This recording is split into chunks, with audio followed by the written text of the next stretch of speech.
Suele perder la música. 51 minutos después de las 11 de la mañana en todo el territorio nacional. Vamos a darle la bienvenida, está con nosotros para charlar de la ciudad. Un poco también le vamos a preguntar de economía, porque es economista. Es el concejal de la ciudad, Juan Ignacio Rimini. Juan, ¿cómo te va? Buen día. Buen día, Nico. Buen día, Fabián. Muchas gracias por la invitación. No, gracias a vos por venir y por esperarnos un ratito, que estábamos medio atrasados. Venimos atrasados. Bueno, ¿cómo...? Ahí estuve leyendo un poquito tus redes sociales ayer y hablabas, hacía referencia a puntualmente en este arreglo que se hizo entre el gobierno nacional y Omar Perotti de una pérdida de dinero para la ciudad de Funes. Sí, un monto de aproximadamente 9.300.000 pesos que va a perder en todo el presupuesto o en todo lo proyectado de 2022 la municipalidad, en concepto de coparticipación secundaria, como consecuencia de la detracción del 1,9% a favor de AFIP, que hace la provincia de la coparticipación, de acuerdo a lo fijado del convenio que el gobierno de la provincia llega en acuerdo con el Estado Nacional y sus entes, ¿no? Nosotros vemos que el cálculo que tenemos es de 8.000 millones de pesos solamente para este año, porque vos tenés que tener en cuenta que la coparticipación varía anualmente y más en un proceso inflacionario como vive la sociedad argentina, que bueno, que por lo menos a partir de 2022 Santa Fe pierde 8.000 millones de pesos y Funes 9.300.000 pesos, como el resto de las localidades de la provincia que van a sufrir pérdidas o bajan su coparticipación. Pero eso ya está así, porque, a ver, yo lo que he leído es, hay un fallo de la Corte que hablaba de ese tema, y segundo, Perotti no tiene que refrendar lo que firmó, no tiene que pasar por la legislatura. Mirá, el fallo es claro. Sí. El fallo de primera instancia, a ver, el monto original de deuda, para que te dé una idea, Fabián, son 23.000 millones de pesos. Uh-huh. ¿Sí? Si vos lo actualizás, vos lo actualizás con la inflación de marzo de 2015, de la época donde surge el conflicto, o se comienza a... Sí, en realidad el reclamo empieza con Obey. Claro, bueno, de todos los periodos anteriores, 2007, 2015, desde ese periodo no se realizaron los pagos. Entonces, la acumulación de deuda a marzo o enero de 2015, que después el gobierno de Macri hizo los pagos correspondientes, es de 23.000 millones de pesos. Actualizado, da alrededor de 311.000 millones de pesos, ¿sí? Y Perotti arregló por 150. Perotti acata un fallo de la Corte Suprema de Justicia, donde la deuda, la Corte Suprema la actualiza a tasa pasiva del Banco Nación. Entonces, ahí nos deja un monto de 160.000 millones de pesos que, neteado de algunos aportes de coparticipación, da 153.000 millones de pesos, ¿sí? El fallo dice pago efectivo, ¿sí? Y lo que el acuerdo que genera Perotti o que logra Perotti con el gobierno nacional es un crédito. Sí, son bonos. Porque son bonos, ¿sí? Entonces ahí se está incumpliendo el fallo. Uh-huh. Hay varios constitucionalistas, y en esta parte me meto muy por afuera, que plantean que el acuerdo tiene que ser refrendado por la Cámara de Diputados y Senadores de la provincia, la Asamblea Legislativa, la legislatura, porque no se está incumpliendo el fallo en términos generales, y si se acepta este mecanismo de pago, al ser un crédito se reemplaza por otro crédito, un crédito fijado en un fallo se reemplaza por un crédito en bonos, bueno, tiene que tener acuerdo de la legislatura. Uh-huh. Los bloques mayoritarios de la oposición no están de acuerdo con este convenio, no solamente por la detracción del 1,9% de coparticipación en favor de AFIP, que nos repercute en la ciudad de Funes, sino por la forma de pago, porque se establece un tramo de pagos de un horizonte temporal de a 10 años, donde en 2 años se paga el 25% de la deuda en bonos, en 4 años casi el 50%, en 6 por lo menos el 77%, y así sucesivamente. ¿Son bonos del BCRDA o del Tesoro Nacional? Son bonos del Tesoro Nacional. Son pagueteados mal, digamos. Son bonos en el Tesoro Nacional que el atractivo que le quiere vender el Estado Nacional es que son actualizables por inflación, ¿sí? Sí. Ahora, esos bonos tienen un periodo de vida y un valor nominal de 1.000 pesos, 100, como quieras llamarlo. Sí. El problema de esos bonos es que, por más que se actualicen por inflación, el Estado provincial, recibiéndolos, no puede colocarlos. Suponete que recibimos 15.000 millones, no, a ver, te tiro un número, 33.000 millones de pesos en bonos en el año ¿Por qué no lo puede vender en la bolsa? A ver, en el año 2024, ¿sí? La recepción de los bonos es valor nominal. Sí. Pero cuando vos lo vendés en la bolsa, ¿lo vendés al valor nominal? No, el valor que cotiza. Los bonos están perdiendo por lo menos el 50% de su valor en pesos desde junio, desde la corrida que inició Guzmán y que inició el Banco Central. Entonces, la realidad es que si uno toma en cuenta el valor real de hoy o el valor diario de los bonos que se está acordando, la quita es mayor. Te voy a hacer abogado del diablo. Bueno, sí. Pero nadie sabe si el bono tiene vencimiento a 10 años. Hablar de 10 años en la Argentina es como hablar de 100 años en Suiza. Nadie sabe qué va a pasar, si vamos a existir como país en el, Totalmente. En el 2032. O sea, pero tampoco nadie puede fijar cuánto va a valer el bono en el 2032. Es que estamos en un proceso de reestructuración muy potencial de este gobierno y del siguiente de los bonos y toda la deuda en pesos Argentina, que hace que esos bonos pueden entrar en default. Entonces hay una situación muy grave.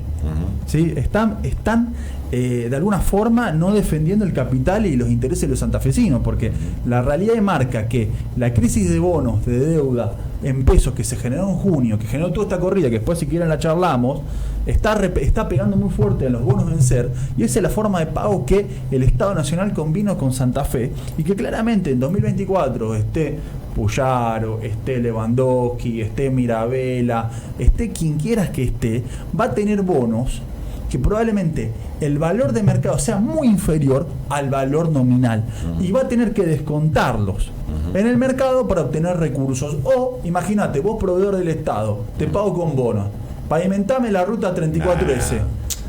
¿A qué valor me los tomás? ¿A qué valor me los tomás? Al valor que si lo voy a vender en la bolsa vale. Exactamente, el valor de la cotización de mercado. Entonces se está chocando contra el patrimonio de los santafesinos. Me parece que no hay una defensa justa del patrimonio de los santafesinos y me parece que es correcto que no se refrende este acuerdo. Yo les voy a decir algo, muchachos. Me han escuchado decir varias veces frente de chorros. A ver, ¿ustedes tienen alguna duda que en el frente de chorros, para lo único que se formó para robar?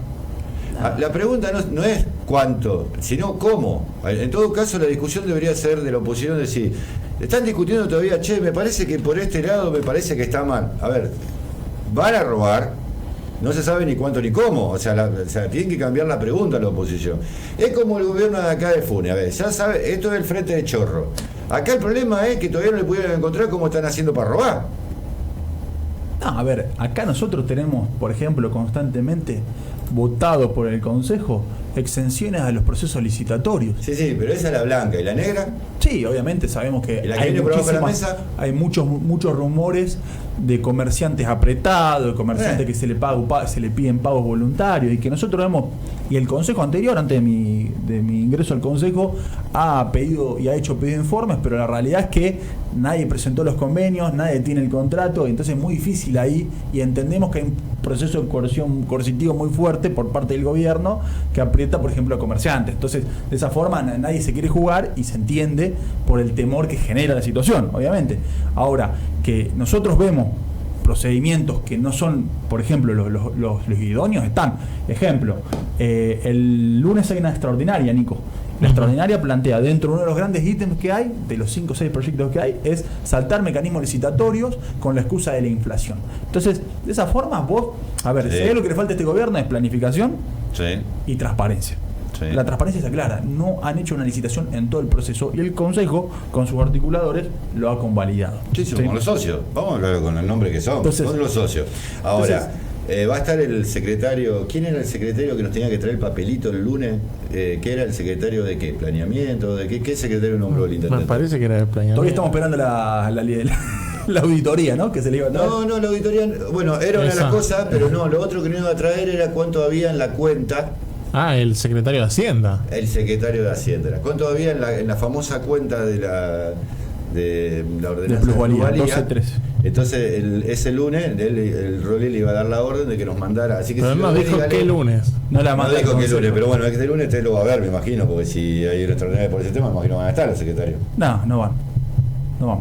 Bueno, a ver, pero los comisarios políticos que tiene el Rolli, el pibe que es tu tocacho Nacho o el impresentable ese de Moreno, ¿alguien va de los comisarios políticos? Va. Nacho va como asesor de la concejalía. Comisario político. Bueno, mirá, nosotros ya presentamos. Decirle parte mía, hacerle acordar al Rolly que le diga al secretario que nos mande el papel. Porque nos dijo el lunes, pero no dijo ni de qué semana ni de qué año. No sabemos de qué década. Claro, no sabemos de qué década es. Claro, y lo otro era el resumen de la cuenta, que ya debe haber quedado totalmente obsoleto. La auditoría y el resumen de la cuenta. El resumen de la cuenta ya debe quedado obsoleto. Nosotros por lo menos hay 6 pedidos y decretos y contradecretos y notas presentadas mínimas para ver el saldo y los movimientos de la cuenta de la ordenanza de plusvalía 1213, que no solamente recopila fondos de las grandes urbanizaciones, sino que cuando vos pedís una subdivisión o pedís un incremento del FOS y tenés que invadir una norma, también pagas, ¿sí? Entonces de esa forma se está recaudando mucha plata, muchos millones de pesos, y nosotros vemos algunas afectaciones, por ejemplo por ordenanza afectada por la pigmentación de tantos fondos, pero no sabemos cuál es el saldo ni cuáles son los movimientos del periodo, ¿no? Entonces eso es un punto muy importante a resaltar en todo este periodo. Te hago una pregunta, vos sos economista, ¿escuela austríaca? Mirá, la formación de la Universidad Nacional de Rosario es muy keynesiana, y uno trata una vez que sale al campo profesional a ver otras miradas y tratar de mirar un poco de escuela monetarista austríaca. Hoy, si nosotros pensamos que el problema de Argentina es un problema de demanda, como si fuéramos, no sé, estuviéramos en medio de la crisis del crack del 29, es totalmente erróneo. ¿Qué quiero decir con esto? Que es un problema de producción, o sea, está claro. No es un problema de producción, es un problema nominal. Estamos en una situación nominal, no es un problema de producción, porque no lo veo enmarcado en eso. Lo que está pasando es que hay una monetización o una nominalidad en la economía muy grande, y eso tiene una gran responsabilidad del Banco Central de la República Argentina. No quiero parecer Milei, pero quiero decir, la universidad tiene una mirada muy keynesiana y bueno, el mismo Milei dijo que él al primero fue keynesiano. Es que la mirada universitaria pública argentina le da mucha potestad a la mirada keynesiana, y también, a ver, yo soy docente en otras carreras y también la mirada es muy keynesiana, donde se da economía en general, y me parece que falta un poco más de contenido austríaco, monetarista, como decís vos, más ortodoxo. Y es verdad, a ver, la economía tiene variables. No es ideológica la economía, la economía funciona por números a veces. Está claro. Pero sí hay un concepto que quiero ver si, corregímelo si está mal. A ver, la economía básicamente es un intercambio de bienes y servicios. Sí. O sea, es administrar eso, digamos, o sea, administrar bienes y servicios. Ahora, yo genero un servicio o genero un bien y pautamos de común acuerdo un intercambio con algo equivalente. En este caso, el equivalente es la moneda, digamos. Sí. Ahora, en el caso del dólar, para nosotros no es una moneda, la moneda es para Estados Unidos, para nosotros un bien de intercambio, digamos, o sea, nada más que como es algo mucho más fácil de acceder y que en teoría, digamos, dura en el tiempo, sí, entre comillas, pero bueno, la gente es lo primero que busca como resguardo de valor, que va, o sea, no quiere los pesos, va al dólar, como podría ir al oro, como podría ir al euro, como podría ir a, qué sé yo, al yuan, si querés, al yuan o a la libra esterlina, digamos, o un peso uruguayo. O al peso uruguayo, ok. Sí, porque hemos visto, por ejemplo, que en el norte, en el límite con Bolivia, se están resguardando con peso boliviano, y en el límite con Paraguay con guaraní. Dicho esto, que la economía es un intercambio de bienes y servicios. Si vos inundás digamos, lo que utilizamos para hacer el intercambio, lo inundás sin nada a cambio, digamos, obviamente que eso lo único que va a hacer es que los bienes y servicios encarezcan, digamos. Porque vos está aumentando lo que estamos usando para hacer transacciones, pero en el aire, no avalado porque hay más producción y más servicio. O sea, es que hay un límite físico para la producción y los servicios, ¿me entendés? Vos no podés producir con una empresa una cantidad exorbitante de bienes en un día. No. Pero distinto es la impresión de papeles, sí, papel moneda. Entonces, lo que vos planteás me parece que habla de un cambio cultural, porque hoy en día se habla mucho de esto. Hoy en la sociedad está muy naturalizado que el problema inflacionario de Argentina es el exceso de emisión monetaria, está muy claro. Lamentablemente el discurso del gobierno pretende chocar con algo que ya a viva voz es notorio. Entonces me parece que no hay que echarle no hace falta, a ver, me parece que viene un cambio de época muy fuerte para la política en general. Comparto algunas miradas de algunos economistas con peso nacional como Melconian, de que ya la excusa de la guerra, de la pandemia, de los empresarios especuladores, del campo se agotó. Pero escuchamos, Ucrania tiene menos riesgo país que nosotros, Exactamente. tiene a Rusia metida adentro. Exactamente. Entonces, no es que falten dólares, el problema no es que falten dólares, que sobran pesos. Claro. ¿Sí? Aparte, entonces, en todo caso, si faltan dólares, le falta al gobierno, no a los argentinos. Exactamente. Existe un PBI guardado bajo el colchón. Sí. Hoy lo decía un economista, lo leí en una nota de Infobae, Carlos Rodríguez, un economista ortodoxo, que dice: lo conozco, mirá, el director del SEMA. Exactamente, la única forma hoy en día de implementar una dolarización es pidiendo voluntariamente a la sociedad que vuelque sus dólares del colchón al comercio, a la actividad, ¿sí?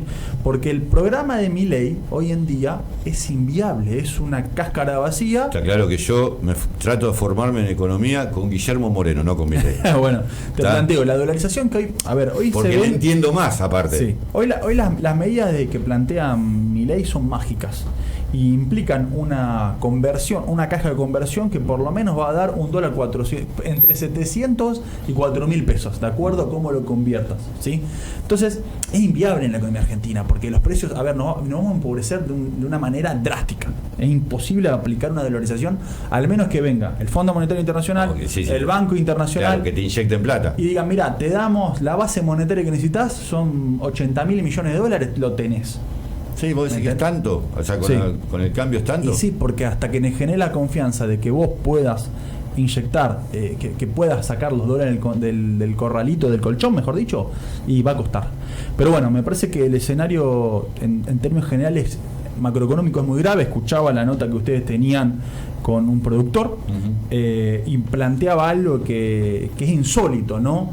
Seguir generando parches de parches de parches, ver el cepo de desdoblamiento, cerremos la compra de tienda mía, de una página de internet, cerremos la compra en los free shop.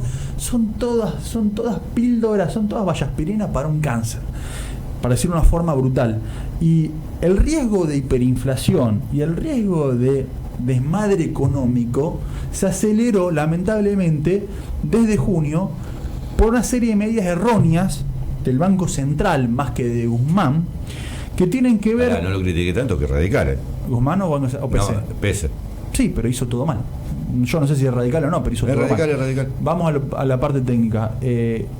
Guzmán no cumplió, y es más, Batakis lo dice, no cumplió ninguno de los puntos fijados en el acuerdo del Fondo Monetario de marzo.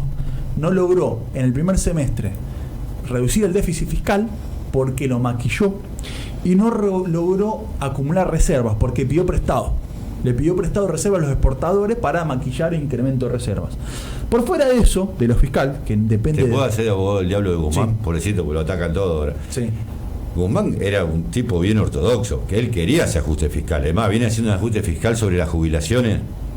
Guzmán hizo matando de hambre a los jubilados desde que asumió. Un ajuste fiscal en el primer semestre de 2021, que fue el detonante de la carta de Cristina y fue el detonante para ellos de la pérdida de las elecciones de 2021 del Frente de Todos. Pero siempre tuvo esa política ortodoxa. Cuando Guzmán perdió el eje de su programa o plan económico, se empezó a desmantelar todo porque empezó a regir un régimen más parecido a lo que piensa el kirchnerismo, ¿sí? Exactamente. Entonces, Guzmán es responsable de esto, y también Pese.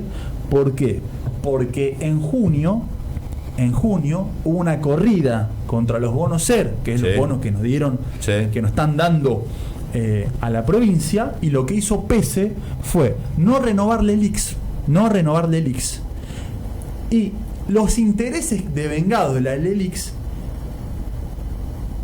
pretender que vayan a fomentar el mercado de bonos argentinos de la realidad del tesoro. Entonces, pero aparte emitió una exageración. Esa emisión de $1 billón de pesos en junio es la no renovación de LELIX y el devengamiento de intereses de esas LELIX, ¿sí? Entonces, ¿qué pensó? Veo que hay una corrida en contra del mercado de bonos de tesorería, ajustado a ser, ya que el dólar está planchado, no hay movimientos. Bueno, mi idea es que libere esos pesos que se emitieron, 1 billón, y no van a ir al blue. El concepto de él, la teoría de él era no iban a ir al blue, ni a los paralelos financieros. Van a ir al mercado de pesos, ser. ¿Qué pasó? No pasó eso, y empezaron a escalar desde fines de junio hasta la fecha todos los bonos, todas las cotizaciones paralelas por fuera del oficial. El contado con liqui, el MEP y por supuesto el blue. Entonces vemos que de repente estamos en un dólar hace menos de un mes de 195, 205, ¿te acordás? 200, y hoy estamos en 338. Y vemos como un logro que en un día de plaza pasó de 360 a 338, 340, y estamos en una situación grave. ¿Por qué? Porque si esto sigue escalando de esta forma, ya no pasamos, fíjate, ya antes evaluábamos 2 o 3 pesos de aumento, ahora estamos hablando 20, sí, 30 no, aparte pesos. de lo que estamos 400, nada, digamos. Es nada, y de 500 es nada. Entonces, si no hay, y ahora voy de vuelta con la problemática política, si no hay decisión política de tomar las decisiones o las medidas y generar la credibilidad que es necesaria. Pero bueno, ¿qué generaría credibilidad? Primero, una ministra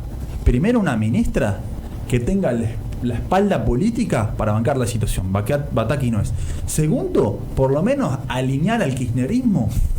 Alinear ¿Cómo? al kirchnerismo detrás del presidente. Decir, mira, nos bancamos todas las medidas que haya que tomar. Hoy las bombas nos explotan. A ver, uno escuchaba en algunos medios, algunos analistas decir... el plan es llegar al diciembre de 2023, ser competitivo para las elecciones de 2023. Hoy el riesgo que la bomba te explote en las manos, y ahí soy tremendista como Milei, es altísimo. ¿Sí? Entonces, si no se toman una serie de medidas políticas, el frente de todos se reconfigura, muestra fortaleza política, trata de generar un poco de credibilidad, no va a haber medida que alcance. Porque ayer anunciaron el congelamiento de la planta del Estado. Esas medidas, ¿cuántas veces las tiran? Un montón de 700 veces. Es viejísimo eso. Y nunca la cumplieron. Entonces, hay un problema de credibilidad, hay una crisis política, porque hay una realidad. El presidente quedó totalmente, cuando le sacaron el principal alfil, Guzmán, quedó totalmente desprestigiado y con una pérdida de poder y volumen político enorme, y pero no hay... es lo que hablábamos con Silvio. En realidad, cuando eso pasa, porque para el mercado el tipo era moderado. Cuando pasa eso, ¿qué ve el mercado? Listo, ahora gobierna Cristina. Exactamente. Gobierna Kicillof, la ex diputada Vallejo, o sea, toda esa sarta de impresentables. Listo, sálvese quien pueda, muchachos, agarremos los botes y listo, ya está. Efectivamente, es así. ¿Pasó? Es así. Entonces, ¿cómo generás confianza en ese escenario? O sea, ¿cómo hace Cristina? A ver, Alberto no tiene ninguna manera. O sea, para mí el gobierno de Alberto Fernández ya terminó. En la realidad terminó. En la formalidad es otra historia. En la realidad terminó. Es más, dice que quiso renunciar 3 veces. ¿Estamos? Sí. Ahora, Cristina, ¿vos creés que genera confianza? A ver, vamos a explicarle a la gente qué es el contado con liquidación. El contado de liquidación, para poder operar, tenés que tener una cuenta en Estados Unidos. O sea, no es para cualquiera. Vos mañana, Nico, querés comprar... A ver, básicamente lo que tenés que hacer, tenés que comprar un bono que cotiza acá en la bolsa de Argentina. Pero usted no sabe que yo tengo cuenta en Estados Unidos. Perdón. Bueno, vos, entonces un Nacho vos no podés, porque vos sos político y sos pobre. A ver, vamos, el ejemplo. ¿Me deja tomarlo como ejemplo? No, es mentira, porque ya veo que terminan diciendo. Usted tiene que comprar un bono en la bolsa de acá, que a su vez cotiza en la bolsa de Nueva York. Hay un parking de tiempo, usted lo vende allá y se lo depositan en una cuenta en Nueva York, y usted ahí después hace con los dólares lo que usted quiere. Se no es para cualquiera. No es para cualquiera. Que sube el contrato con liquidación. Tienen que ser todas empresas que estén muy blancas, porque la FIP está encima permanentemente. Entonces, a ver, ¿de quién estamos hablando? Empresas muy grandes, Arcor, Techin, claro. Las principales empresas del país. Totalmente. Cuando están viendo eso, dijeron, es que están diciendo, sálvese quien pueda, muchachos. Ahora, el dólar MEP, el dólar bolsa, es un dólar que puede operan las pymes, digamos, porque... Sí, operan particulares, no solamente institucionales. No es tan institucional, porque la operación se hace local. Ahora, el que marca el ritmo, ¿por qué? Porque dice, che, ¿lo que hacen los grandes? Se están rajando todo, mirá, están agarrando los botes, che, rajemos. Entonces sube el CCDL, sube el MEP, atrás sube... Y los precios se terminan ajustando a un dólar promedio, que es la mitad entre lo que es el oficial... Siempre Sí, sube hoy- el dólar y después. Hoy fíjate que estamos en el dólar aumento de los- 3.38 y vos decís, ajustado todo un 50-70%, no. No, Pero todavía no. algunos proveedores me dicen que ajusta a un 190 pesos, 200. Entonces, la realidad es que estamos en una dicotomía y en un parangón, un parate de inacción total, donde todas las medidas que se toman, que son parches, no van a terminar dando ningún resultado. Yo Y no estirando veo. la agonía. Yo te digo, yo Hoy- no veo ninguna manera. Hoy liquidar a 190 pesos para el exportador y dejar el dólar de importación a 136, eso también es un riesgo muy grande porque es deficitario. ¿Sí? Porque es Es lo deficitario. que explicaba Silvio, porque si vos haces eso, ¿qué te va a quedar? Y los importadores de automotores de lujo, qué sé yo. O sea, si haces eso no estás a nada de devaluar el oficial. Exactamente. Entonces, a ver, si los precios hoy se están actualizando a un dólar mucho más alto y seguir restringiéndolo con temor a que se te acelere la inflación, bueno, está en un problema. Y hay Sí. otra realidad. Tampoco es fácil la unificación del mercado cambiario sin credibilidad política y económica No. y sin reservas, porque no hay reserva. Entonces, cuando vos vistes el fravegazo, Sí. que fue en el 2014, o Sí. cuando viste que liberó el tipo de cambio Alfonso Prat Gay, había un programa, y si no había un programa, había reservas para salir a respaldar esos movimientos. Hoy Sí. no hay techo del dólar, y yo entiendo que cualquier movimiento del oficial puede también repercutir en el paralelo. Entonces, Pero no hay techo del dólar porque no hay reservas. el peso no tiene piso. Porque hay un exceso de peso, Sí, claro. porque no hay una forma de secar la plaza, como le dicen los economistas, que es subir la tasa de interés. Hoy, si Sí, la tasa lo de hicieron. pero poco. Porque si el ritmo de evaluación es más alto que la tasa de interés mensual, claramente vos qué vas a hacer. Bueno, a ver, vamos a otro presidente del Banco Central que sí hizo eso, Sturzenegger, que llevó la tasa al 80%. Sí. Automáticamente no había crédito para las pymes. Totalmente. Paralizar el país, o sea, sí, generar una recesión. O sea, vos enfriás la economía, pero genera una recesión. Es que no, a ver, no hay. La economía es una sábana corta, como se dice. Te tapas la cabeza, pero te dejas de tapar los pies. Entonces, hoy o frenás la inflación O soltar el dólar. o soltás el dólar. A ver, ¿qué te quiere decir? Lo hablaba con un amigo el otro día. O el ajuste lo hace el mercado desordenado, Sí, o vos lo haces ordenado. o lo hace ordenadamente, comiéndote los costos que tenés que hacer, que es frenar un poco la actividad, frenar el crédito para las pymes, tratar de ver si exportás más, el nivel de inflación claramente se te va a subir, pero con un horizonte de ordenamiento de las cuentas. Hoy fíjate que el déficit fiscal del mes de junio fue 329.000 millones de pesos. ¿Sí? Entonces, Estamos en 9 puntos de déficit fiscal. estamos en nivel estratosférico de déficit fiscal. A ese nivel voló la hiper de Alfonsín, Sí. que estalló, y a ese nivel voló la convertibilidad en el 2001. Es que a ese nivel de déficit estamos a riesgo de colisionar y Sí. tampoco veo medidas ni tampoco la intención, porque también choca con la doctrina y la ideología del peronismo. Bueno, no, pará. Porque de estos tipos que no son peronistas. Bueno, kirchnerismo, si querés. Ahora, mi pregunta es la siguiente. ¿Cómo lograr la confianza? A ver, si el gobierno si el mercado cree que el gobierno de Alberto terminó y que ahora está gobernando Cristina, la única manera, y está claro que Cristina no genera ninguna confianza en el mercado, está claro. Yo Desde creo- que pasó lo de Guzmán y que la gente cree que está gobernando Cristina, tenemos este despelote. Sí. La única manera que tienen estos tipos de generar confianza, dos opciones. O llaman a la oposición y le dicen que van a adelantar las elecciones. Para eso tienen que renunciar todos. No. El llamado, el adelantamiento de elecciones lo puede hacer el presidente con una firma, un decreto. Sí, también puede ser. Sí. Sí. O lo segundo, que es eso, renunciar los dos y ir a la ley de acefalía, consensuada por ahí con la oposición. Y te voy a decir por qué. Porque el que agarre este quilombo tiene que estar Consensuado con la oposición. diciéndole, mirá, voy a necesitar de mínima la ley de emergencia económica, como tuvo Duhalde en el 2002. A ver, Sí, como tuvo gran parte del kirchnerismo durante todo su mandato. Sí. sí, pero que en realidad se inicia en enero del 2002, cuando Duhalde le dice, muchachos, yo asumo, pero necesitamos alguna Obviamente, herramienta, instrumentos. para Obviamente. poder... Bueno. Sí, por supuesto. Congelamiento de vacante del Estado, etc. Porque, ¿qué pasa? Hoy la oposición está en una situación muy cómoda. Está bien, yo entiendo que no quieran cogobernar, pero eso de decir, no, yo me siento y espero a ver cómo se estrola el avión. En el avión van votantes de ellos también. La pregunta es qué puede hacer la oposición desde el Congreso para dar credibilidad y tratar de que esto se encamine. Tirar un plan económico, ¿saben? ¿El kirchnerismo lo va a agarrar? No. Estuvo reunido Melconian con Cristina y le ofreció el plan de la Fundación Mediterránea y ni pelota. Entonces, no sabemos. A ver, me parece que... ¿Cuál es el plan de la Fundación Mediterránea? ¿Todavía no lo presentó la Fundación Mediterránea? Todavía no lo presentó. Pero tampoco creo que lo vaya a agarrar. Entonces, no lo sé. ¿Cuál es la cuestión? No lo sé porque se está espiralizando la crisis política a un nivel. A ver, estamos hablando que no sabemos si la semana que viene tenemos presidente, si tenemos vicepresidente. Esto está en una espiral. Aparte, no terminan cayendo todos en la misma bolsa la política. Sí, por supuesto. La realidad es que y ahí me pongo. ¿Por qué llega cambiemita puro? ¿Por qué llega cuando explotaba el acuerdo del fondo y sabíamos que era una situación necesaria, pero no suficiente para revertir la situación argentina económica, el 95% no quería votar y la de Juntos oposición por el Cambio lo acompañó. Sí. Ahora, si vos me decís qué tenés que hacer, y tenés que hacer 500 reformas, y yo me imagino que tanto Alfonso Prat Gay como López Murphy, como Tetá, como Lustó, como la mayoría de los economistas, tienen una idea de qué hay que hacer y se lo deben sugerir en las comisiones a todos los diputados del peronismo, y el peronismo no puede. A ver, vos si tenés una ministra como Batakis, ¿sí? Igual, a ver, yo te digo, fuera de Batakis. Ojo que te arrancó bien diciendo, muchachos, no hay que gastar la que no hay. Sí, pero eso es maquillaje.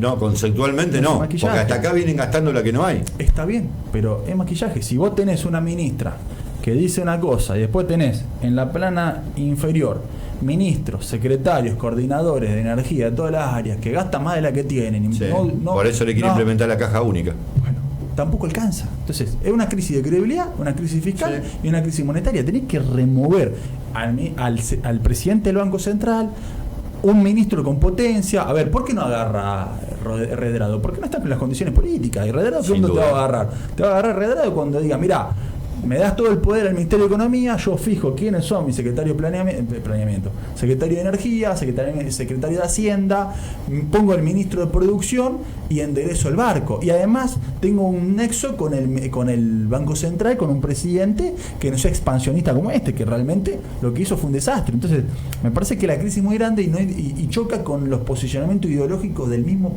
kirchnerismo, no voy a hablar de peronismo, kirchnerismo, ¿sí? Entonces, sí, la verdad es que viene un escenario muy duro y se está espiralizando. El principal reflejo es el dólar y la crisis política viene posterior. Pero aparte, ¿por qué Milei llega a los niveles de aceptación, entre comillas, que llega? Porque me parece que hay un descontento. Y él está planteando, él plantea como oposición, yo tengo esta solución. Que no lo están diciendo del otro lado. A ver, yo creo que hay economistas. A ver, de lo que nombraste, por ejemplo, Lustó fue ministro de Economía de Cristina, así que no creo que inspire mucha confianza. Martín Tetá era un buen columnista político de la Nata, hasta ahora como economista no hizo nada, salvo la publicidad del software. ¿Y con qué consenso Milei va a pelear los proyectos? No, pero pará. Vamos a hablar de los economistas que me están nombrando de Cambiemos. Prat Gay, si bien soltó, que yo, fue el ministro de Economía de Macri, se tuvo que ir. Sturzenegger tampoco puede hablar mucho. ¿Quién te queda? Los que estuvieron piloteando el barco más o menos exitosamente. No me va a salir el nombre, el que era ministro de Economía de María Eugenia Vidal y de Lacunza. Hernán Lacunza, que es un economista serio y muy respetado a nivel mercado. El otro día lo escuchaba que decía, ya la oposición tiene que presentar un plan, ya decir qué vamos a hacer para que la gente sepa, ya. A ver, el plan, yo también escuché esa charla y coincido en lo que dijo Lacunza, el plan es en términos generales, ¿sí? Porque no se pueden adelantar maniobras en menos del mercado. También funciona así el efecto shock, ¿no? ¿Cuál es el modelo? El modelo económico de Juntos por el Cambio es el contrario, es la otra cara del modelo actual. Es libre mercado unificado, es superávit comercial, superávit fiscal, cuentas ordenadas y Banco Central que pueda defender el valor de la moneda. Bueno, pero ¿sabes? ¿Sí? Ahí te voy a hacer todo eso del diablo. ¿Y por qué no lo hizo Juntos por el Cambio cuando asumieron en el 2015? Porque eso no lo hicieron. A ver, el único periodo que hubo, eso que vos estás diciendo, cuando superávit gemelo, qué sé yo, fue el plan dual de la Baña, no el de Néstor, dual de la Baña.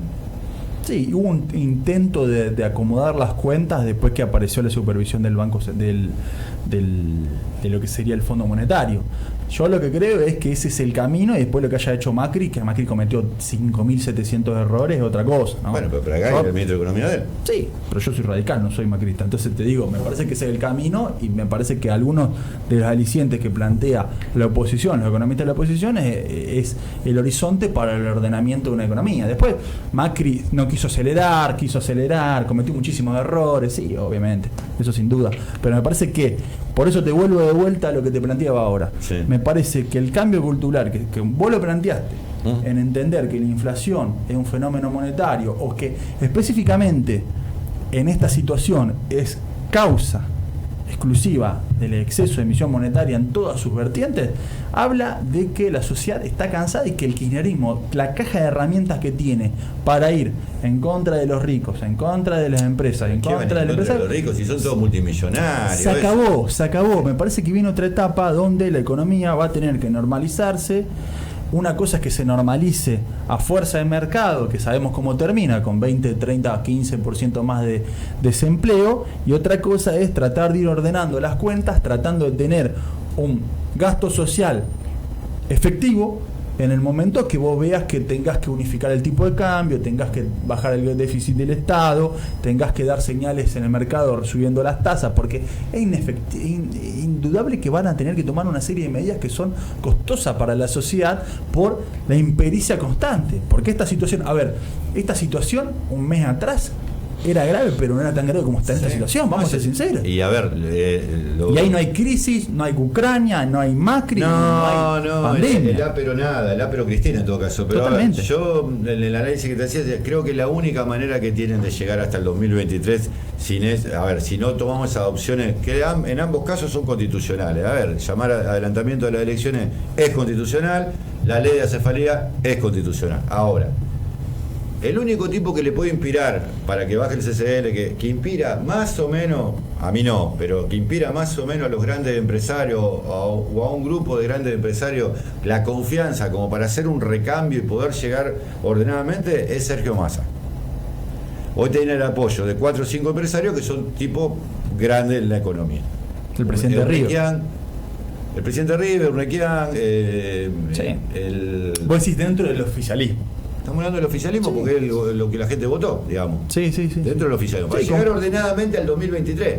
A ver, yo no creo que porque haya que hacerle un juicio político a un presidente o destituir a un presidente se termine la democracia. Eso no es golpe de Estado. Golpe de Estado es coartar la libertad de individuales, lo que hicieron en el 76. ¿No? A ver, que un presidente se caiga o no termine el mandato no tiene nada que ver con la democracia. O sea, es parte de los procesos normales. Y si fuera un sistema parlamentario sería más fácil, pero no, es presidencialista. Sí, en eso tenés razón. Ahora, hay una cuestión. Perdieron las elecciones y cambiaba el presidente. Claro, seguro, pero bueno, no importa, pero estamos en este sistema. A ver, si estos tipos no toman una medida de fondo política, no importa quién pongan el ministro de Economía. Para mí lo puede. A ver, hoy hablábamos con Silvio que peligra la posición de Pese este fin de semana. Listo, lo traemos a Alan Grispan, que está jubilado. Sí. Y el lunes tenés el dólar a 400, igual. Totalmente. No es un problema de nombre, es un problema no de nombre de cargo de ministro, es un problema de conducción política. Y de falta de plan. Esa conducción no quiere tener un plan. Es que nunca lo tuvo. No, por eso te digo. Nunca lo tuvo. Mínimamente porque tendría que venir una conducción política racional, con un plan y un programa, y diga, mirá, vamos a encarar esto y esto. Y con apoyo parlamentario de la oposición. Y en este momento sí, obviamente. Para mí, a ver, los halcones de Juntos por el Cambio y el mileísmo, es como decir, miran la película errónea. Es muy fácil decir esto va a explotar cuando tenés responsabilidad institucional y desde el punto de vista legislativo, porque como decís vos, lo decías vos, Nico, están todos los votantes, estamos todos en la sociedad. A ver, que el dólar esté 3.38 no es que le pega al votante del frente para la victoria y no para el del radicalismo, es una locura eso. Entonces se entiende ahora que los pasos lo tiene que dar el oficialismo, como planteaba vos, y sí, evidentemente sí. Es así. Te leo algo que nos llega, pregunta para vos, el tema de Funes. Dice, buen día, porfa preguntale por qué votó el barrio privado de Maxi Rodríguez y ya sabemos que no hay calidad de servicios ni servicios para todos. Porque el proyecto planteaba la generación de los servicios básicos en la prefactibilidad, ¿sí? Entendemos que en ese sentido no hay ningún problema. Obviamente que se van a tener que pedir las prefectabilidades en medio ambiente. Decían que ya venía con una prefactibilidad de la provincia. Es que ya tenía un visto bueno provincial. ¿Cómo hizo para conseguir eso? Eso es llamativo y lo vimos en los expedientes. Los proyectos tenían un visado por parte de la provincia, y lo que se generó fue la contraprestación de plusvalía en materia no económica, sino en la realización de obras, que eso es un gran paso en un contexto inflacionario, ¿no? Porque lo que se estaba haciendo acá en adelante, desde que se arrancó la plusvalía en 2019 hasta el momento, es que lo que se generaba eran ingresos de dólares, entre comillas, al tipo de cambio oficial el día de correspondiente pago, y no tenía el mismo impacto que el blue, que la inflación. Entonces, que se haya obligado, que haya una obligación de pavimentación, de reparación de arterias, de por ejemplo, generación de cámaras de seguridad, etcétera, es un paso positivo. Y si todo eso es dólares, o sea, el cemento es dólares, las cámaras, la tecnología es dólares. A ver, vos tenés un problema. Cuando generás la obligación de hacer, es distinto de generar el dólar o el peso. ¿Por qué? Porque si vos ingresás dólares, primero que dólares no puede ingresar, pero la inflación en dólares pega. Sí. Si vos tenés el dólar parado, la inflación pega. Y en peso también, porque se te escapan todas las variables. Sí. Por otro lado, nosotros el proceso de crecimiento de la ciudad no lo reprochamos, y esa zona específicamente, y la zona del corredor de autopista, tampoco vemos que haya conflictos e inconvenientes en el desarrollo urbanístico en materia de barrio cerrado.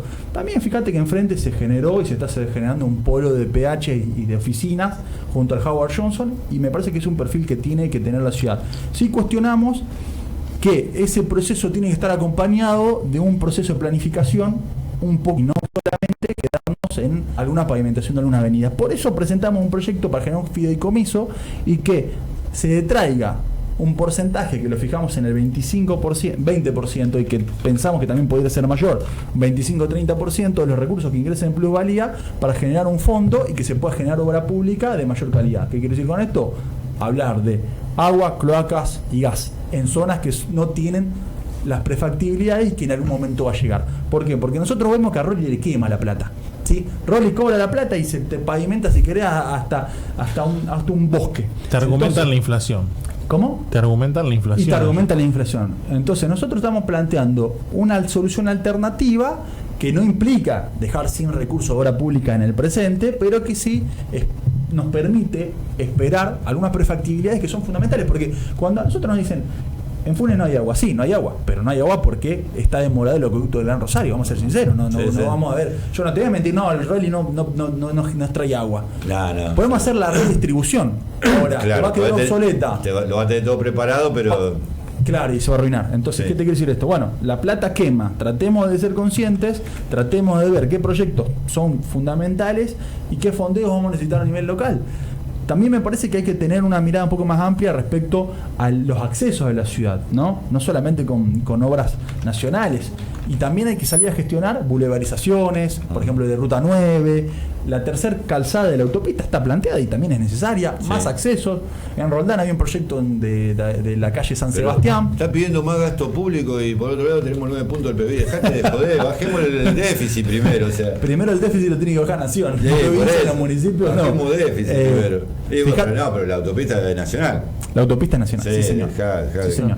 Bueno, dentro del plan de Batakis la reducción de la obra pública era supuestamente mínima. Esperemos que sea así.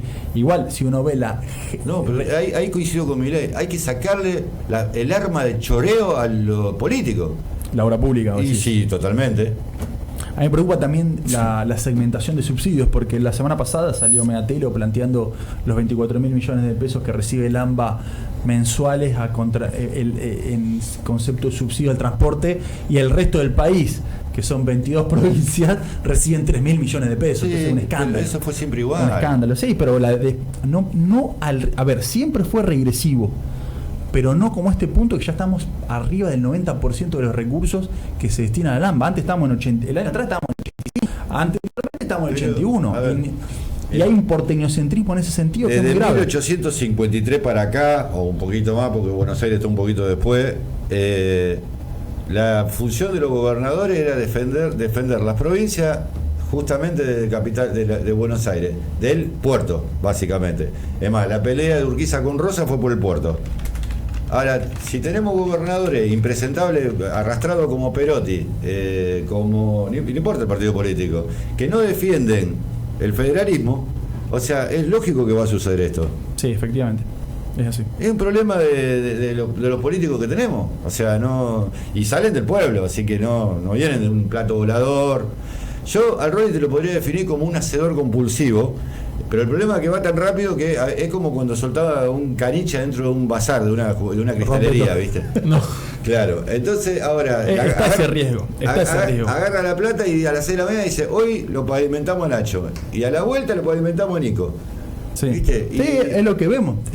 Por eso te digo, sin planificación. Nosotros se lo dijimos y él lo aceptó en la entrevista. Él no tiene, nunca en su discurso Sí. planteó, Nico, nunca en su discurso, ni en su secretario, que tampoco le conozco la voz, ni en el consejo, ni en ningún lado, planteó un programa de planificación. La planificación no choca con el crecimiento de la ciudad. Vamos a romper con esa dicotomía, porque si no, hasta que no se genere un plan Pero estratégico. aparte, eso te iba a decir, bueno, acá nos describen plan estratégico 0. Ahora, ¿cuánto hace que se viene prometiendo que se va a modificar la ordenanza original, que se iba a hacer un nuevo plan? Todos los partidos lo prometieron acá en campaña. Estamos en la situación donde el vicepresidente le come es Rolli, ¿sí? Donde tienen los instrumentos, ¿sí? Hay casos exitosos donde la ciudad siguió creciendo y paralelamente se hicieron planes urbanos nuevos en determinadas zonas.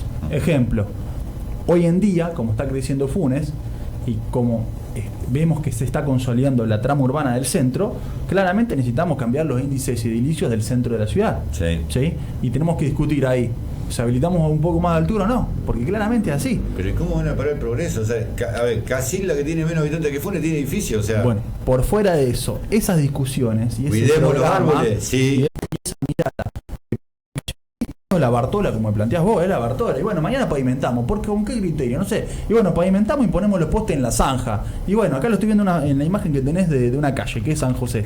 Fíjate cómo están los postes de madera en la zanja, que riesgo total de luz, y pavimentamos, y no tenemos cordón cuneta, Sí. y pavimentamos porque pavimentamos. Entonces, ese es el punto. Yo no voy en contra del avance, y nadie va a criticar el proceso de obra pública, pero direccionémoslo de la forma que de acá a 10 años, que el intendente puede o no ser Rolli, de acá a 10 años tengamos una ciudad más vivible. ¿sí? Entonces, nosotros tuvimos en la entrevista que tuvimos con él nos reconoció que el equipo de trabajo no está acorde a lo que él pretende de la gestión. pero tampoco él tiene en la cabeza como plan político mirar un poco más del horizonte de la ciudad de acá a 2 años. Sí, porque yo si creo no, que sí. Yo lo que noto no, en el término, no en lo político, en la elección, en la gestión. ¿Sí? No, bueno, la elección se puede presentar, para mí se presenta de cabeza, por más que diga no, que no sé. A la reelección. Seguro, sin duda. Pero por fuera de eso, desaparece. Falta tiempo todavía. Falta tiempo, pero por fuera de eso, quiero decir, toda la mirada que tiene es actual, es el ahora. Tengo 3 millones y pum, vamos, pavimentamos. ¿Qué tenemos para pavimentar? Pero, a ver, yo no coincido. Yo creo que tiene una mirada más larga porque, por ejemplo, el parque industrial que están haciendo sobre la autopista, eso va a transformar Funes de una manera insospechada. ¿Y qué medida tomó respecto a ese parque? Hoy ninguna, pero digamos, él reconoce que una de las cosas que se tiene que preparar, la gestión tiene que preparar la ciudad para eso, porque van a faltar mano de obra especializada, o sea, eso te genera un movimiento de recursos humanos terrible, que hoy no sé si la ciudad está preparada. Esa discusión se viene dando desde antes de 2015 y es muy importante, y lo importante de eso es que las fuerzas políticas de la ciudad tienen el consenso de entender que ese parque industrial es fundamental, no solamente para la recaudación municipal, que y que no es suficiente porque da menos del 50% de los recursos necesarios, sino que también genera movimiento económico y empleo, ¿sí? Entonces, me parece que ahí hay un crecimiento, una maduración como ciudad, que bueno, empezó a los gritos ese planteo del parque industrial, pero que es fundamental. Y ahí te traigo a colación otro tema, y perdóname que te lo cambie, la autonomía municipal. Hoy hay intendentes que hablan de autonomía municipal, mirándose el ombligo, dando discusiones efímeras. Y lo hablo por intendente Rosario, porque soy amigo, pero lo planteo. Me parece una locura que plantee como un tirarla al córner, tirarla al lateral, hablar de autonomía municipal por el problema de seguridad, con todo el impacto económico que tiene la autonomía municipal en el resto de la provincia. Porque si nosotros habilitamos los municipios a cobrar los tributos de niveles superiores, como por ejemplo el provincial, en términos locales, la simetría regional va a ser altísima. ¿Sí? Va a haber municipios mucho más pobres y va a haber municipios mucho más ricos. Y nadie dice que... Bueno, pero pará, en el mundo normal funciona así. Siempre de abajo hacia arriba. Acá funciona al revés, por una cuestión de lo que hablamos recién, de que están sentados en Buenos Aires poniendo la directiva. En todas partes del mundo los impuestos son de abajo para arriba. Además, en Brasil y Estados Unidos.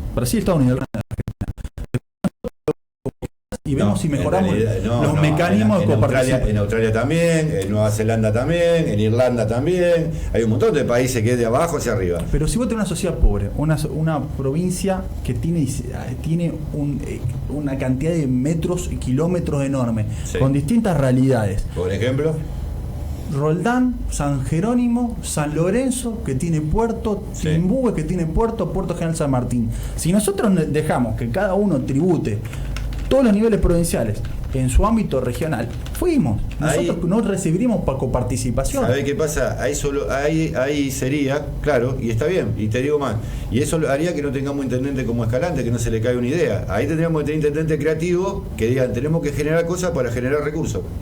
¿Cómo qué?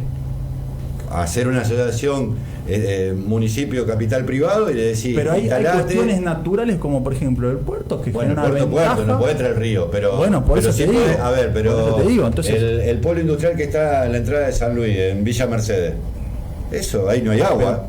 No, está bien. Le dijeron, vengan acá y durante 10 años no le cobramos impuestos. No, está bien, nosotros tenemos una ordenanza acá industrial, tenemos una ordenanza hotelera y tampoco significa que lluevan las inversiones. Me parece que la seriedad con que hay que tomar la autonomía municipal. Yo igual que claro, no. A ver, Pablo Caqui no puede manejar un kiosco o quiere manejar la policía. Por fuera de eso, me parece que hay que tener mucho cuidado cuando se habla de autonomía municipal, cuando tiene una implicancia muy grande en los recursos. Sí, ¿sí? No. Eso es los recursos, yo creo el parque industrial, por eso vos fíjate Formosa, con el clima que tiene, tendría que ser exportador de energía. Y no lo es. De energía solar. Y no, ¿para qué encima cómodo cobrar toda la coparticipación? El parque industrial abrió un debate donde algunos sectores mismo del Frente Progresista en su momento rechazaban y hablaban del impacto que iba a tener, de que no estaba dentro del plan estratégico provincial. Esos sectores estaban vinculados al socialismo, y yo lo digo con todas las palabras, porque me parece que ahí están mirando el ombligo del socialismo en Rosario y no defendiendo los intereses de la ciudad. Entonces, me parece que hay cuestiones que tenemos que ir con el consenso necesario para ir avanzando, y hay cuestiones que hay que poner la mira, como por ejemplo la planificación de grandes obras, como estamos hablando ahora. Entonces, me parece que a veces por fuera de la grieta, la interna, la chicana política, hay proyectos que suman y hay distintas miradas de la ciudad que son equivalentes y que son respetables. Nosotros queremos ver una mirada un poco más planificadora. Me parece que que tiene, como se levanta y te pavimenta, no sé, el carrito de Pororo y quedaste te pasó por encima, y me parece que tiene una mirada un poco más a largo plazo respecto a algunas cuestiones que tienen que ver accesibilidad, calidad educativa, educación, infraestructura, servicios básicos. Sí, eso es lo que nosotros venimos proponiendo en tono propositivo, porque como la política, y lo planteaste antes, estamos todos viviendo en la ciudad, yo pretendo, y vivo desde hace 32 años acá, tengo 34, vivo de los dos, vamos a ser sinceros, no pretendo irme nunca de Funes, entonces quiero que la ciudad crezca. Me parece que hay algunas llamadas de atención, me parece que el hilo o la punta del ovillo viene por parte del transporte, de la cantidad de accidentes que tenemos, de la conectividad, y eso hay que ir trabajándolo, obviamente. Te leo última pregunta, dice: nombraron reemplazante de Jakubowski en la comisión de hídricas y la Junta ya no le importa a nadie, pregunta. La Junta le importa a los concejales y hemos presentado gran cantidad de proyectos y le hemos planteado a las autoridades y principalmente a los concejales oficialistas que tengan un gesto y traten de acercar las partes para poder convocarla. Oficialistas, dijiste, que yo sepa, hay oficialistas, uno solo. Sí, bueno, hay uno solo. Y Arce, como en su momento los dos. Como Carlos Olmedo. Yo la verdad que he presentado un decreto y se ha presentado vuelta de convocatoria a la Junta. La Junta también implica una afectación de recursos que se cobran, hay una tasa que viene en la TGI que se calcula por metro cuadrado y que debería ir afectada a la administración de una cuenta específica que maneja una junta. Entonces hay un montón de irregularidades en ese sentido y necesitamos seguir trabajándolas y seguir insistiendo en la convocatoria. La otra vez hablé con un vecino de Zona 8 y me dice: nosotros vamos a tratar de mover de vuelta, y sí, el camino, hay que insistir. Lamentablemente no me quiero resignar, pero no hay ni mínima intención por parte del municipio de convocar a la Junta, y nosotros lamentablemente podemos convocarla, pero no tenemos el poder administrativo, no tenemos la lapicera. Si yo convoco mañana a 3 vecinos que forman parte de la Junta y vamos con Ana Martelli o con Gabriela, o con Adriana o con quien sea, y obviamente que el acta de la Junta no va a tener efecto, ni el secretario de Planeamiento, ni el secretario de Hacienda, ni el mismo intendente le va a dar pelota. Entonces necesitamos un gesto por parte de la política y por parte de la administración para que se lleve adelante eso. Y si no funciona, ¿por qué no se da de baja el ítem? Es que estaba el planteo por parte de los vecinos dar de baja el ítem. Está el planteo. Hay que evaluarlo, también hay que ver el impacto y hay que ser muy serio y responsable respecto a qué impacto pueden tener, no solo en la recaudación, sino en la realización de obras, porque por lo que tengo entendido, ellos hacen obras hídricas a gusto y piacere. Lo que deberían hacer es presentarse en una comisión, presentar el plan de obras y que nosotros lo acompañemos, tengamos planteo, veamos el estudio técnico. Esa es la idea. Bueno, la cuenca hídrica del Ludueña, creo que se llamaba. Bueno, y no fueron más porque no los escuchaban, porque en realidad el problema que tiene, el problema con el agua pluvial que tiene Funes, en realidad viene de mucho más arriba, porque la cuenca en esta zona, el problema es la diferencia de planimetría que hay entre Pujato y Roldán, que son casi 12 metros. Comparto. Entonces la única manera era armar un retardador de agua, o sea, no hay otra. Hay varios proyectos presentados. Una era hacer una especie de laguna artificial hay que inundar un campo, digamos. Otra es hacer una mini represa, sobre las veras de la autopista. Hay muchísimos proyectos. Pero no le dieron ni bola. Rolly tiene la suerte, entre comillas, que desde los 2 años de gestión ha llovido poco y nada. Viene una sequía enorme y plantean seguir estando este proceso de sequía. La verdad es que a mí no me parece que si la Junta se planteó en el año 2012, 2013 específicamente, tendría que tener un trabajo continuado, y si me tocara ser intendente, lo que haría es que se mueva esa Junta. Es fundamental, porque la lluvia hoy, la lluvia no tiene ideología política.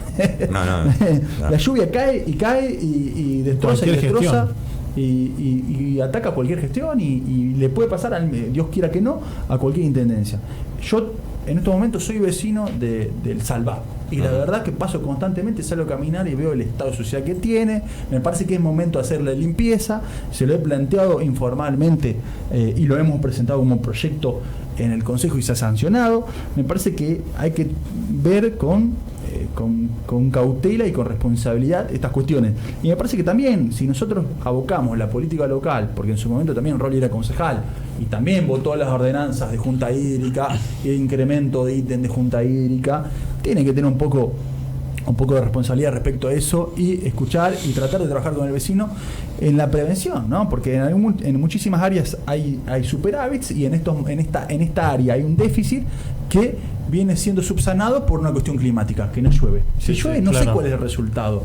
Y el resultado directo es en una zona que es muy compleja. Y tenemos, Nico, corregime, recordá cuando se empezaron con el revestimiento del Salvat, y antes se hizo la elevación de lo que sería el límite con San Sebastián, la famosa cuña, y todas obras que fueron también con mucho trabajo y seguimiento de los vecinos. Yo, no era concejal en ese momento, acompañaba a las comisiones al ex concejal Casín y veía cómo muchísimos vecinos de zona 9 y 8 ponían el hombro, buscaban precios, ponían camiones, palas para hacer cuando los vecinos agarraron la obra a ellos, empezó a dar, digamos. Es que se aceleró muchísimo la elevación de la cota del ingreso de autopista, y eso fue fundamental para la ciudad, junto a la obra de revestimiento del Salvat que hizo el ingeniero Lipschitz y que demoró unos años más. Y que hoy en día, como está configurado, cómo se está configurando la ciudad, parecería que se le baja el precio, pero para mí es fundamental para el escurrimiento de la misma zona. Entonces, me parece que ahí hay que tener un poco de mesura y un poco de responsabilidad respecto al laburo de los vecinos, y por lo menos decir, mira, este es el plan de obras, quédense tranquilos, acá vamos, acá venimos, acá tenemos los proyectos y vamos avanzando. Bueno, yo creo que ahí tiene funcionarios que no funciona el Rolly. Él no, obviamente por respeto no nos dio nombre, pero tiene un montón de funcionarios que no funcionan, y parte del planeamiento es uno de los que no funciona. Nacho, ¿algo más que no te hayamos preguntado y quieras agregar? No, te agradezco el lugar, como siempre, los dos, porque es muy... Como siempre digo, acá a mí me gusta divertirme en estas notas y me parece que hay mucho ida y vuelta, me parece que hay debate. Tenés que pensar acá. Hay que pensar, acá las preguntas no están. Acá no te las vamos a regalar. Acá no te la dan, no son automáticas. No. Entre el ida y vuelta con ustedes que lo hace muy, muy interesante. Yo siempre digo, es un lugar donde la democracia local se respalda. Siempre te digo que siempre nos ha atendido, siempre nos ha recibido, siempre nos ha llamado, siempre ha, como lo planteas, todas las voces han pasado y la verdad que les agradezco, junto con las preguntas de los vecinos, la verdad que hacen que uno eleve la calidad democrática de la ciudad y el nivel de debate por fuera de lo que hoy está de moda, que son las redes sociales y que a veces se pierde mucho el hilo conductor del mano a mano por fuera de lo que se habla con el vecino, ¿no? Porque no es lo mismo expresar las problemáticas de una forma textual que de una forma personal, y veo mucho, como decís vos, mucha cabeza acá en las preguntas y en los planteos, y eso está muy bueno. A ver, tampoco somos. Está bueno. Tampoco somos, viste, la Nata y Víctor Hugo Morales, viste, pero. Nos falta un poco de infraestructura. Sí, pero a ver, lo que sí, una cosa antes de cerrar, que lo hicimos público el sábado pasado. El día del cumpleaños de la patria, después los hombres. Se lo dije a todos los que no fueron, porque no solamente a vos, No fuiste el único. No solamente vos, a ver. Hubo varias ausencias. Claro, pero a ver, hubo varias ausencias. Y también para los que están, a ver, todos los políticos que vinieron a Funes, macho, vayan a un acto en alguna parte, donde ustedes quieran, pero vayan a un acto del cumpleaños de la patria, a ver, ¿qué es más importante? Yo me acuerdo que en una época había concejales que no participaban del palco, inclusive. Que eso también es válido, cada uno participa del lugar donde quiere estar, pero me parece que hay que participar. Bueno, pero no vas al palco. Está bien, está muy bien. Nacho, muchas gracias. No, gracias a ustedes, nos pasamos un poco la hora, pero un poco bastante. Juan Ignacio Rimini charlando con nosotros. Pausa rapidito, dale que ya nos vamos y cerramos esta mañana de Política y Punto. Dale.